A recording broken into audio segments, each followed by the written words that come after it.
সালামু আলাইকুম। সপ্তম শ্রেণীর সুপ্রিয় শিক্ষার্থীবৃন্দ, আশা করছি তোমরা সকলে ভালো আছো। আজকে শুরু করব তোমাদের শিল্প সংস্কৃতি বইয়ের 84 নম্বর পৃষ্ঠা থেকে। এই পাঠ থেকে জেনে আমি যা করলাম এবং শিখলাম তা লিখি। এই পাঠটি থেকে আমি শরতের রূপসুধা আরেকবার যেন নিজের দৃষ্টি সম্মুখে দেখতে পেলাম। উপলব্ধি করলাম শিউলি ফুলের স্নিগ্ধতা। শরৎ তো শিউলি ফুলের ঋতু। সাদা কমলা ফুলগুলো এক আশ্চর্য মুগ্ধতা তৈরি করে। এর মিষ্টি গন্ধে তনুমন এক অন্যান্য পুলকে জেগে ওঠে। আমি শরতের রূপসাধুকে অনুধাবন করার জন্য আমাদের মাঠের শিউলি গাছতলায় যাবার মনস্থ করলাম।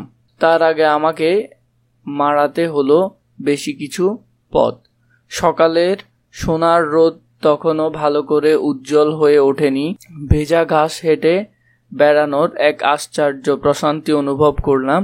শিউলি তলায় যখন পৌঁছালাম, দেখি শিউলি গাছের তলটি যেন সাদা কমলার চাদরে ঢেকে আছে। আমি বেশ কিছু ফুল সংগ্রহ করে তা দিয়ে মালা গাঁথলাম। আমার শ্রেণীর সকল বন্ধুরা মিলে রবীন্দ্রনাথ ঠাকুরের একটি নাটক মঞ্চস্থ করলাম। সে নাটকে আমার ভূমিকা ছিল একটি বালকের। উল্লেখ্য যে কোনো নাটক মঞ্চস্থ করতে সৃজনশীল ভঙ্গির প্রয়োজন আছে।